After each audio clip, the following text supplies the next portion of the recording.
அல்லாஹு தாலா சூரா முல்கிலே துவங்கும் பொழுதே சொல்கிறான், பியதிஹில் முல்க், அவன் கையில் தான் ஆட்சி, அதிகாரம், பவர் எல்லாம் இருக்குது. அவன் நான்னா எதவும் செய்யலாம் இல்லையா? இந்த உலகத்தில் அவனை இல்லைன்னு சொல்றவங்க, அவனுக்கு எதிராக சிந்திப்பவர்கள், அவனுக்கு எதிராக செயல்படக்கூடியவர்கள், அல்லாவுக்கு எதிராக திட்டம் தீட்டக்கூடியவர்கள், அவனுடைய சத்திய மார்க்கத்தை வாயால் ஊதி அணைக்கணும்னு நினைக்கக்கூடியவங்க எல்லாத்தையும் ஒரு கை பார்த்துடலாம், வந்து பாரு என்று அல்லாஹ் நினைக்கலாம். ஏனென்றால் ஒட்டுமொத்த உலகத்தினுடைய ஆட்சி, அதிகாரத்தை, பவரை அல்லாஹ் தன் கைமை வச்சிருக்கிறான். ஆனாலும் வல்ல அல்லாஹ் அதிகாரத்தையும் ஆட்சியும் கையில் வைத்திருந்தாலும் உலகத்திலே எல்லோருக்கும் சமமான பார்வையோடு அவரவர்களுக்கு தேவையானதை, உரிமைகளை, அவர்களுக்குரிய கடமைகளை நிறைவேற்றுவதிலே அல்லாஹ் கொஞ்சமும் குறை வைப்பதில்லை இல்லையா? இந்த அத்தியாயம் ரொம்ப பெரிய விஷயங்க. 3 செய்தியை சொல்லுது இந்த அத்தியாயம். நம்ம வாழ்க்கைக்கு தேவையான 3 முக்கியமான செய்திகள் இந்த சூரா அல் முல்க் என்ற அத்தியாயத்தில் இருக்கிறது. எப்பொழுதும் மனிதன் ஆடக்கூடாது, ஆடினால் அல்லாஹ் அடக்கி விடுவான். ஆட்டத்திற்கெல்லாம் ஒரு நாள் முடிவு உண்டு. எவ்வளவு பெரிய ஆட்டம் ஆடினாலும் சரிதான். அதிகாரத்தை வைத்தாடு, அல்லது ஆட்சியை வைத்தாடு, அல்லது பொறுப்புகளை வைத்தாடு, அல்லது என்னிடத்துல வேற சில பவர்ஸ் இருக்குது அப்படின்றத வச்சு ஆடுறியா, ஆடிக்கோ. எல்லாத்துக்கும் ஒரு எல்லை உண்டு. ஒரு கோட்டை ஒரு புள்ளியிலிருந்து துவங்கினால் அந்த கோட்டை எங்க போய் முடியும்? ஒரு புள்ளியில போய் முடிய தான் செய்யும். முடியாம போகாத, கண்டிப்பாக முடிப்பான். அந்த முடிக்கும் நேரத்தில் அல்லாஹ் தன்னுடைய வல்லமை, பவர் என்றதை காமிப்பான். தன்னுடைய பவர் என்னன்றதை அங்கு காமிப்பான். எனவே அன்பு சகோதரர்களே, இந்த ஒரு வார்த்தை உங்களுக்கு போதும். இன்னைக்கு நடக்கக்கூடிய உலகத்தினுடைய நிகழ்ச்சிகளை நீங்கள் இத்தோடு ஒப்பிட்டு பார்த்து கொள்ளலாம். எதையும் நாம் உடைத்து பேச வேண்டிய தேவை இல்லை. நம்முடைய இந்திய நாட்டினுடைய நிலையாகட்டும், உலக அளங்கிலே முஸ்லிம்களுடைய நிலையாகட்டும், குறிப்பாக கஸாவினுடைய முஸ்லிம்களாகட்டும், எல்லாவற்றுக்கும் ஒரு முடிவு உண்டு. நிச்சயம் அந்த நேரத்தில் அல்லாஹ் தன்னுடைய வல்லமையை, தன்னுடைய அதிகாரத்தை, தன்னுடைய சக்தியை இந்த உலகத்துக்கு காமிப்பான். நம்ம என்ன அல்லாஹ்ட துவா செய்யறானா, யா அல்லாஹ் அந்த சக்தியை நீ காமிக்கும் பொழுது அது உலகத்துக்கே ஹிதாயத்தா இருக்கணும். ஒட்டுமொத்த உலகத்துக்குமே அது ஹிதாயத்தா இருக்கணும். இப்போ கஸாவினுடைய முஸ்லீம்களை பார்த்து எல்லாருமே பரிதாபப்படுறாங்க இல்லையா?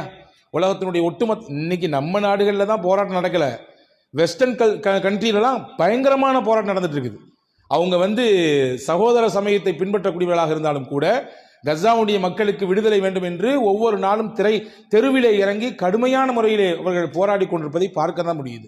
எனவே அல்லாஹ்ட்ட நாம் கேட்கணும், யா அல்லாஹ் அந்த பகுதிக்கு நீ உன்னுடைய உதவியை கொடுக்கணும், உன்னுடைய வல்லமையை காமிக்கணும். அப்படி காமிக்கக்கூடிய அந்த இடம் இருக்குல்ல, ஒட்டுமொத்த உலகத்துக்கும் பாடமா இருக்கணும். ஒட்டுமொத்த உலகத்துக்கும் பாடமா இருக்கணும்.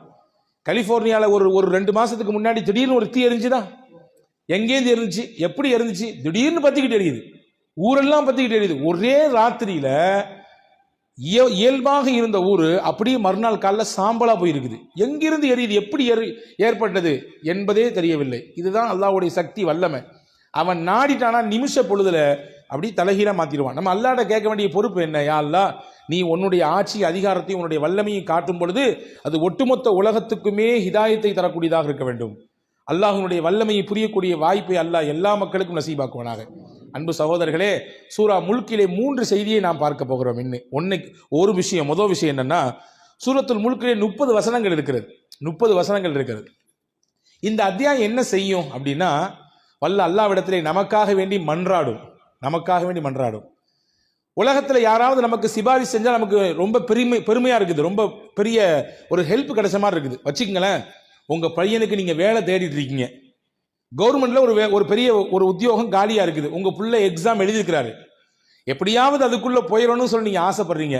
ஒரு பெரிய நபருடைய ஒரு சப்போர்ட் உங்களுக்கு கிடைக்குது, ஒரு சிபாரிசு கிடைக்குது, அந்த துறை சார்ந்த அதிகாரியினுடைய நெருக்கம் உங்களுக்கு கிடைக்குதுன்னா எப்படி இருக்கும்? சந்தோஷமா இருக்குமா, இருக்காதா?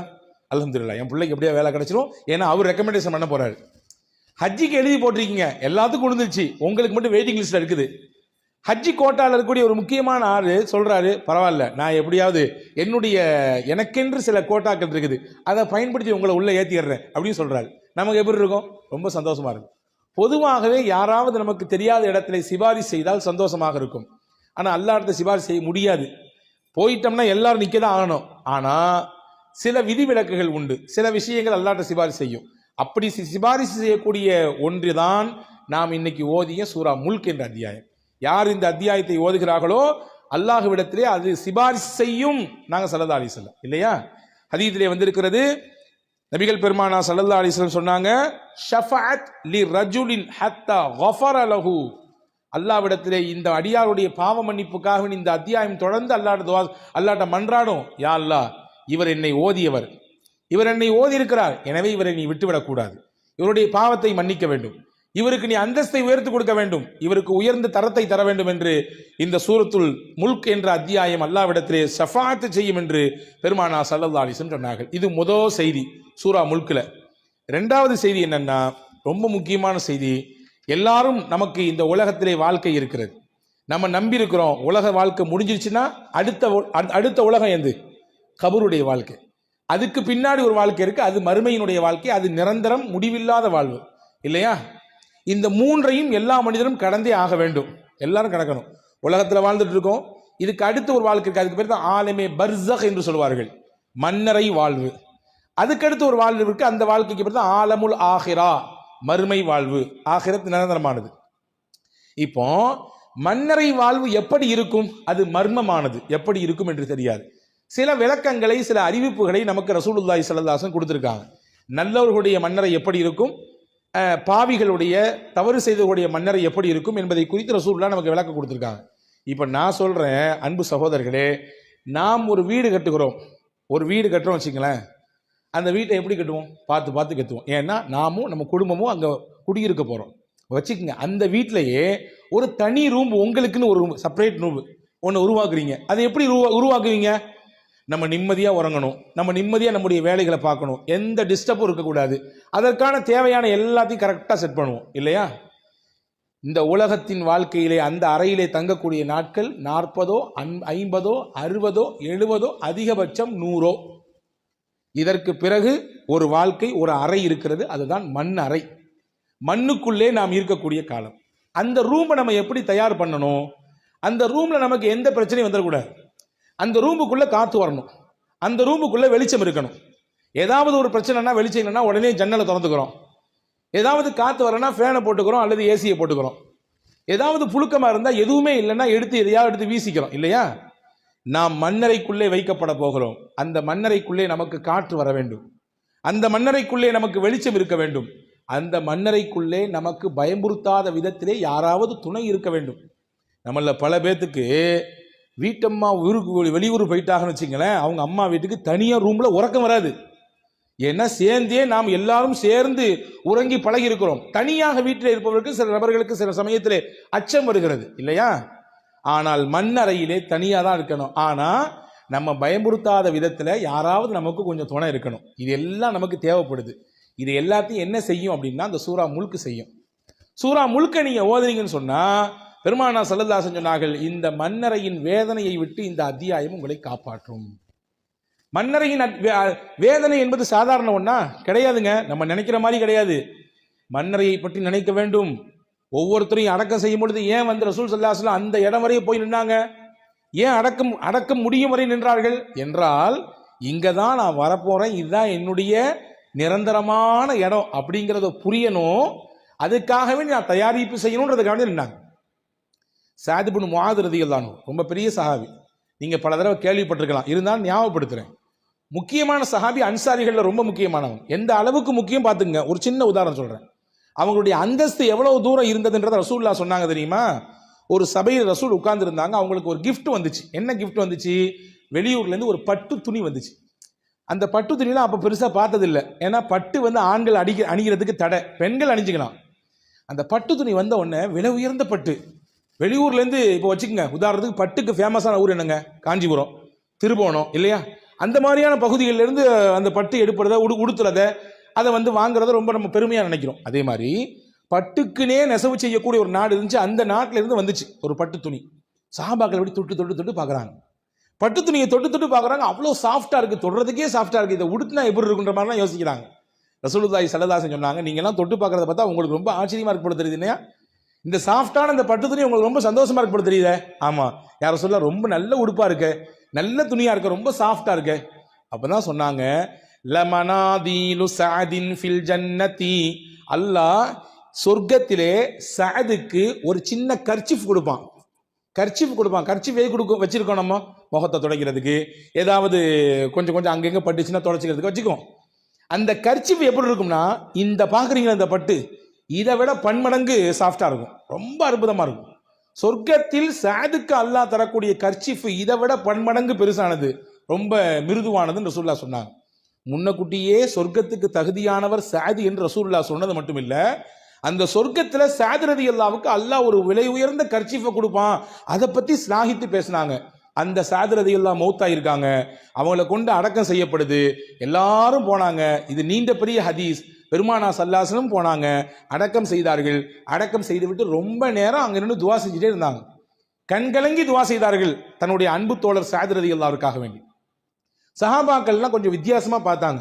என்னைக்கும் இல்லாம இன்னைக்கு ரொம்ப நேரம் நிக்கிறாங்களே கபருக்கு பக்கத்தில். இன்னைக்கு நிறைய பேருக்கு அலர்ஜியா இருக்கு, கபருக்கு பக்கத்துல போய் நின்று கையை தூக்கி துவா செய்ய, அது என்ன பள்ளிவாசல்ல துவா செய்யணும், இங்க வந்து அப்படிலாம் பேசுறது பாக்குறோம். ரசூலுல்லாஹ் செஞ்சாங்க சாது ரலியல்லாஹுவுக்கு. நபியை விட நமக்கு மிகச்சிறந்த வழிகாட்டி யார்? ரசூலுல்லாஹ் நின்று துவா செய்தார்கள். இப்போ சஹாபாக்கள்லாம் எல்லாம் முடிச்சு வெளியே வந்தோன்னு கேட்டாங்க நபி இடத்துல, யார் ரசூலுல்லாஹ் இன்னைக்கு வித்தியாசமா நீங்க துவா செஞ்சீங்களே, என்ன காரணம்? இப்போ ஸல்லல்லாஹு அலைஹி வஸல்லம் கண் கலங்கி சொன்னார்கள், என் அன்பு தோழர் சாது ரலியல்லாஹு அன்ஹு இவருடைய மௌத்துக்காக வேண்டி அல்லாஹ்வின் அரிஷே கொஞ்சம் ஆட்டம் கண்டு விட்டது. தஹ்தஸ்ஸல் அர்ஷு பி மௌத்தி சஅத் இப்னு முஆத், சஅத் இப்னு முஆதுடைய மரணத்திற்காக வேண்டி அல்லாஹ்வின் அரிஷு குலுங்குச்சு. அப்படி அந்த பதட்டம், அவருடைய மரணத்தை கேட்டு ஷாக் ஆகுறோம்ல.